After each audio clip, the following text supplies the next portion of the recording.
নমস্কার বন্ধুরা, আমি সোমা হ্যাপি ফ্যামিলি পক্ষ থেকে আপনাদের সকলকে স্বাগত। আজকেও চলে এসেছি আমি দুর্দান্ত স্বাদের একটা নতুন রেসিপি নিয়ে। আজ আমি আপনাদের সঙ্গে শেয়ার করব গোবিন্দভোগ চাল আর পটল দিয়ে চাল পটল রেসিপি। এই রেসিপিটা যেদিনই বাড়িতে রান্না হবে ভুলেও কেউ মাছ মাংসের কথা মনে করবে না। আর যারা পটল পছন্দ করেন না তারাও কিন্তু এই রেসিপিটা পেলে হাত চেটে পুটে খাবে। গরম ভাত কিংবা রুটি পরোটা যার সাথেই খাবেন দুর্দান্ত লাগবে এই রেসিপিটা। আর এটা থাকলে এর সঙ্গে আর কিছুই লাগবে না। তাহলে বন্ধুরা, রেসিপিটা দেখতে হলে একটা লাইক দিয়ে ভিডিওটা ফুল ওয়াচ করার অনুরোধ রইল। আর আজকে আমার এই পরিবারে কোনো নতুন বন্ধু এসে থাকলে অবশ্যই চ্যানেলটিকে সাবস্ক্রাইব করে আমার পাশে থাকবেন। তাহলে চলুন বন্ধুরা, রেসিপিটা দেখে নেওয়া যাক। এখানে আমি 10-12টা পটল নিয়ে নিয়েছি। এই পটলগুলো কিন্তু বেশ বড় সাইজের। এখন আমি এর খোসাগুলোকে ছাড়িয়ে নেব আর 2 টুকরো করে কেটে নেব। যেহেতু আমি চাল পটল বানাবো তাই পটলের সঙ্গে কিন্তু চাল অবশ্যই নিতে হবে। এই যে বন্ধুরা, আমি পটলের সঙ্গে গোবিন্দভোগ চাল নিয়ে নিয়েছি। এখানে আমি 1 থেকে 1.5 মুঠ চাল নিয়েছি, তবে কাপে মেপে নিলে এটা হাফ কাপ হবে। আর এই চালগুলোকে কিন্তু ভালো করে বেছে ঝেড়ে নিতে হবে। এই যে দেখুন বন্ধুরা, আমি এখন পটলগুলোকে ছাড়িয়ে নিয়েছি আর 2 টুকরো করে কেটেও নিয়েছি। সঙ্গে কিন্তু আমি কতগুলো আলুও কেটে নিয়েছি। আলুগুলো ছোট সাইজের ছিল তাই আমি আলুগুলোকে পটলের মাপ করে 2 টুকরো করে নিয়েছি। আর আমি পটলের গায়ে কিন্তু অল্প পরিমাণে খোসা রেখেও দিয়েছি। আর পটলের গায়ে যদি এই রকম সামান্য পরিমাণে একটু খোসা রেখে দেওয়া যায় তাহলে রান্নার পরে কিন্তু এগুলো ঘুটে যায় না, বেশ আস্ত আস্তই থাকে। এখন এই আলু আর পটলগুলোকে খুব ভালো করে জল পাল্টে পাল্টে ধুয়ে নিতে হবে। এদিকে আমি গ্যাস ওভেনে একটা কড়াই বসিয়ে দিয়েছি। এখন আমি গ্যাসটাকেও অন করে দিলাম। কড়াইটাকে এখন আমি একটু গরম করে নেব। এই যে বন্ধুরা, কড়াইটা গরম হয়ে গেছে। এখন আমি এর মধ্যে দিয়ে দিলাম পরিমাণ মতো সর্ষের তেল। আমি কিন্তু এই রান্নাটা সর্ষের তেলেই করব, আর এটা সর্ষের তেলে হলেই ভালো লাগবে খেতে। কড়াইতে পরিমাণ মতো তেল দিয়ে এখন তেলটাকেও গরম করে নিতে হবে। তেলটা গরম হয়ে গেছে। এখন আমি এখানে দিয়ে দিলাম পরিমাণ মতো লবণ। এখন আমি পটলগুলোকে ভেজে নেব, তাই পটলে যে পরিমাণ লবণ লাগবে আমি আগেই দিয়ে দিলাম। তাহলে কিন্তু পটল দেওয়ার পর আর এটা গায়ে ছিটে আসবে না। এই যে বন্ধুরা, আমি পটলগুলো কিন্তু এক এক করে কড়াইতে দিয়ে দিলাম।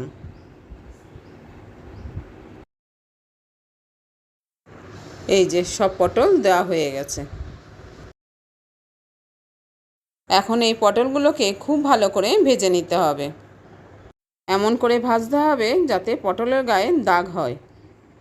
পটলের কোনো রেসিপি করার সময় পটলকে যদি ঠিকমতো ভাজা না হয় তাহলে কিন্তু সেই রেসিপির কোনো টেস্ট ওঠে না। এখন পটলগুলো ভালোভাবে সেদ্ধ হওয়ার জন্য আমি এর একটা ঢাকা চাপা দিয়ে দিলাম। 5-7 মিনিট পর ঢাকাটা খুলে নিলাম। আমি কিন্তু মাঝখানে আরও 2বার ঢাকা খুলে পটলগুলোকে উল্টে পাল্টে দিয়েছি, তা না হলে এটা পুড়ে যাওয়ার সম্ভাবনা ছিল। এখন ভালো করে নেড়েচেড়ে পটলগুলো কিন্তু আমার ভালোভাবে ভাজা হয়ে গেছে। এই যে দেখুন বন্ধুরা, পটলের গায়ে কিন্তু ভাজার দাগও এসে গেছে, অর্থাৎ এটা ভালো ভাজা হয়েছে বোঝা যাচ্ছে। এখন আমি পটলগুলোকে অন্য একটা পাত্রে তুলে নিলাম।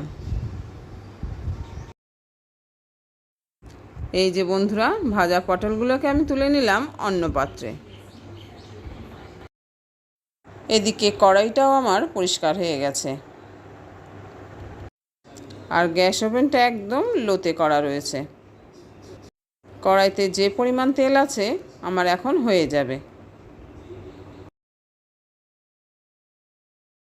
আর এদিকে দেখুন বন্ধুরা, আমি বড় সাইজের একটা পাকা লাল টমেটোকে কেটে দুভাগ করে নিয়েছি।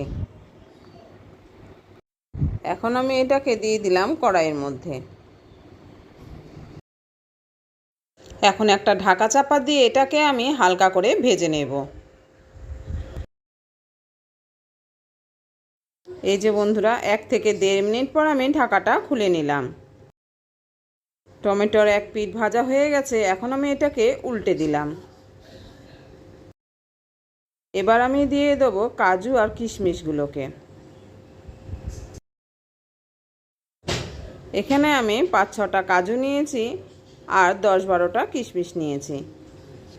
এটাকেও টমেটোর সাথে হালকা করে ভেজে নেব। তাই আবারও ঢাকা চাপা দিয়ে দিলাম। আবারও কয়েক সেকেন্ড পর খুলে নিলাম। এখন এগুলো ভাজা হয়ে গেছে। এগুলোকে আমি তুলে নিলাম অন্য পাত্রে। এই যে আমি কাজু, কিশমিশ ও টমেটোটাকে মিক্সি জারের মধ্যে তুলে নিয়েছি, কিন্তু পুরোপুরি ঠান্ডা না করে এটাকে পেস্ট করা যাবে না। এখন কড়াইতে তেলের পরিমাণ কম থাকায় আমি আবারও একটু তেল দিয়ে দিলাম। এখন তেলটাকে গরম করে নিয়ে আমি এর মধ্যে কেটে ও ধুয়ে রাখা আলুর টুকরোগুলোকে দিয়ে দিলাম। এখন আলুর সঙ্গে আমি পরিমাণ মতো লবণও দিয়ে দিলাম। লবণ দিয়ে একটু নেড়েচেড়ে নিয়ে আমি আলুগুলোকে তাড়াতাড়ি সেদ্ধ হওয়ার জন্য একটা ঢাকা চাপা দিয়ে দিলাম।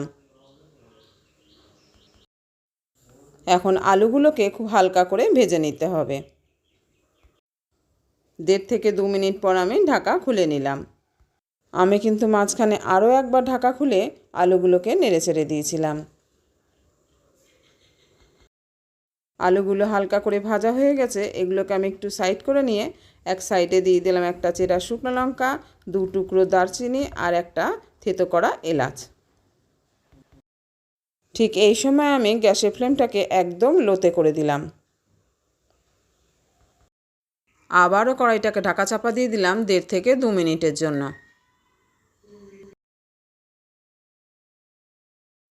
এই যে বন্ধুরা, 1.5 থেকে 2 মিনিটের জন্য আমি কড়াই ঢাকা চাপা দিয়ে দিয়েছি। আর ততক্ষণে আমি মশলাটাকে রেডি করে নিলাম। এখানে নিয়ে নিয়েছি আমি 4 চামচের 1 চামচ ধনের গুঁড়ো, 1 চামচ জিরের গুঁড়ো, পরিমাণ অনুযায়ী হলুদ, হাফ চামচ কাশ্মীরি লঙ্কার গুঁড়ো আর 1 চা চামচ ঝাল লঙ্কার গুঁড়ো। এর মধ্যে সামান্য পরিমাণে জল দিয়ে একটা পেস্ট তৈরি করে নেব। এইভাবে গুঁড়ো মশলাগুলোকে যদি কিছু সময়ের জন্য জল দিয়ে ভিজিয়ে রাখা যায় তাহলে এটা কিন্তু বাটা মশলার মতনই টেস্ট হয়। এখন একটা চামচ দিয়ে ভালো করে নেড়েচেড়ে এটাকে সাইডে রেখে দিলাম। আর এদিকে আমার ভেজে রাখা টমেটো, কাজু, কিশমিশও ঠান্ডা হয়ে গেছে। এখন এর ঢাকাটা চাপা দিয়ে আমি একবার ঘুরিয়ে নিলাম। এই যে বন্ধুরা, একবার ঘুরিয়ে নেওয়ার পর ঠিক এই রকম এসছে। এখন আমি এর মধ্যে 2 চামচ টক দই মিশিয়ে দেব।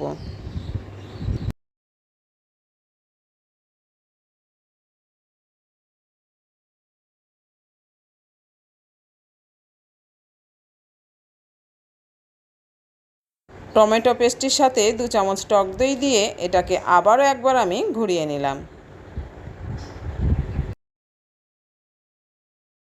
এই যে দেখুন বন্ধুরা, টমেটো দইয়ের পেস্টটিও রেডি হয়ে গেছে। এতক্ষণ গ্যাসের ফ্লেমটা সিমে রাখায় আমার আলুগুলোও কিন্তু ভালোভাবে সেদ্ধ হয়ে গেছে। এখন আলুগুলোকে আমি খুন্তি দিয়ে এক সাইডে করে দিলাম। এবার দিয়ে দেবো এর মধ্যে আমি গোবিন্দভোগ চালটাকে। এই যে বন্ধুরা, এই চালগুলোকে কিন্তু আমি ভিজে ন্যাকড়া দিয়ে ভালো করে মুছে নিয়েছি। আমি কিন্তু এটাকে জল দিয়ে ধুইনি। এখন গ্যাসের ফ্লেমটাকে একটু হাই করে দিলাম কয়েক সেকেন্ডের জন্য। যেহেতু চালটা দেওয়া হয়েছে, এখন এটাকে সমানে নেড়ে যেতে হবে। এই চালটাকে এখন ভালো করে ভেজে নিতে হবে। যতক্ষণ না চালের কালারটা চেঞ্জ হচ্ছে ততক্ষণ এটাকে নেড়ে চেড়ে যেতে হবে। এই যে বন্ধুরা, একটু খেয়াল করলেই বোঝা যাবে চালটা কিন্তু চাল ভাজা মুড়ির মতো সুন্দর ভাজা হয়েছে। এইভাবে তাড়াতাড়ি নেড়েচেড়ে এগুলোকে মুড়ির মতো ভেজে নিতে হবে। ঠিক এই সময় কিন্তু আমি অফ ক্যামেরায় গ্যাসের ফ্লেমটাকে একদম লো করে দিয়েছি, আর 1 চামচ গ্রেট করা আদাও দিয়ে দিয়েছি। চাল ভাজা মুড়িগুলো যাতে পুড়ে না যায় এই কারণে তাড়াহুড়ো করতে গিয়ে আমার ক্যামেরা অন করতে খেয়াল ছিল না। তো বন্ধুরা, আপনারা একটু এখানে মানিয়ে নেবেন। আর এখন আমি দিয়ে দিলাম গুঁড়ো মশলার পেস্টটিকে, যে গুঁড়ো মশলাগুলোকে আমি জল দিয়ে ভিজিয়ে রেখেছিলাম। এখন এটাকে নাড়িয়ে চাড়িয়ে বেশ ভালো করে কষিয়ে নিতে হবে। দেখুন বন্ধুরা, কতটা সুন্দর লাগছে এটা দেখতে। এই যে গ্যাসের ফ্লেমটাকে লো করে দিয়েছিলাম, এখন আমি আবার একটু মিডিয়ামে করে দিলাম। মিডিয়াম ফ্লেমে এটাকে ভালো করে আবার কষিয়ে নিলাম। এই মশলাটা এখন কষানো হয়ে গেছে। এখন আমি এর মধ্যে দিয়ে দেবো টমেটো, দই আর কাজু কিশমিশের পেস্টটিকে। এই যে বন্ধুরা, মিক্সি জার থেকে এখন আমি টমেটো ও দইয়ের পেস্টটিকে দিয়ে দিলাম। এখন আবারও নেড়েচেড়ে সবগুলোকে একসঙ্গে ভালো করে কষিয়ে নেব। এখন এই কষানোর সময় আমি দিয়ে দিলাম ভেজে রাখা পটলগুলোকে।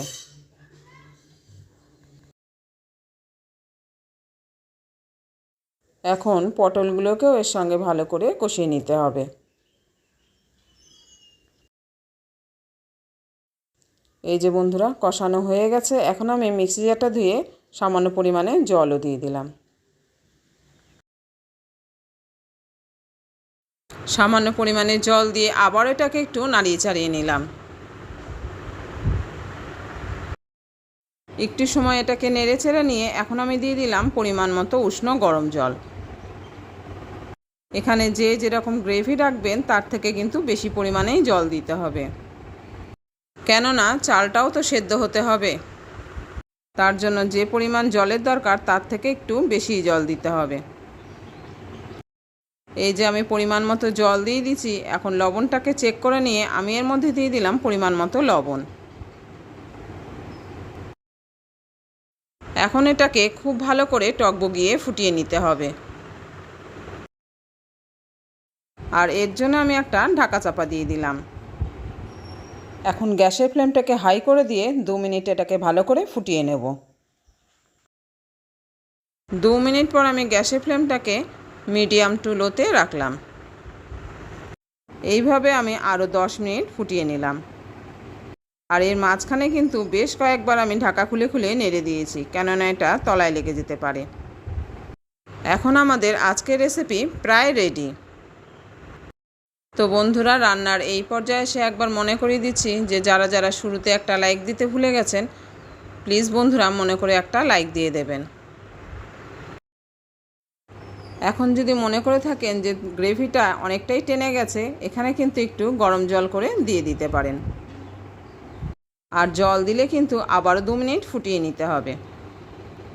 আর আমি এটাকে ঠিক এই রকমই শুকনো শুকনো রাখবো। তাই আমি এখন এর মধ্যে দিয়ে দিলাম 1 চামচ ঘি। আর যেহেতু এটা নিরামিষ রান্না, ঘি দিয়েছি, তাহলে গরম মশলা তো দিতেই হবে। তাই এখানে আমি দিয়ে দিলাম 1/2 চা চামচ গরম মশলা।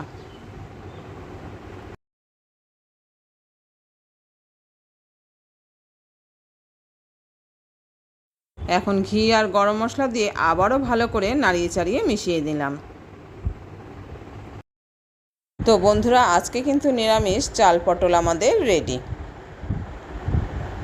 আর আজকের এই রান্নাটি যদি পছন্দ হয়ে থাকে তাহলে কিন্তু বন্ধুরা অবশ্যই বাড়িতে একদিন ট্রাই করবেন। এখন আমি গ্যাস ওভেনটাকে অফ করে দিলাম। আর একটা ঢাকা চাপা দিয়ে আমি রেস্টে রেখে দিলাম 2 মিনিটের জন্য।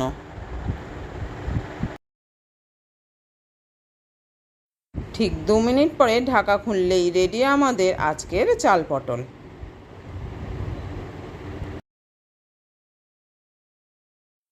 আজকে চাল পটল কীরকম লাগলো জানাতে কিন্তু ভুলবেন না। ভালো লেগে থাকলে লাইক, শেয়ার, কমেন্ট করবেন। নতুন বন্ধু এসে থাকলে চ্যানেলটিকে সাবস্ক্রাইব করে অবশ্যই আমার পাশে থাকবেন।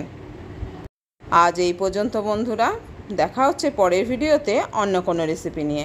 ভালো থাকবেন, সুস্থ থাকবেন। আর যে সকল বন্ধুরা প্রতিদিনই আমার রান্নাগুলোকে দেখছেন কিন্তু চ্যানেলটিকে এখনও সাবস্ক্রাইব করেননি, তো প্লিজ বন্ধুরা চ্যানেলটিকে সাবস্ক্রাইব করে অবশ্যই আমার পাশে থাকুন। আর সাবস্ক্রাইব করার সময় পাশে থাকা বেল বাটনের অল অপশানটা সিলেক্ট করে রাখুন। তাহলে যখনই কোনো আমি নতুন ভিডিও আপলোড করব সঙ্গে সঙ্গে তার নোটিফিকেশান আপনি পেয়ে যাবেন আর আপনি আপনার সময় মতো সেগুলোকে দেখে নিতে পারবেন।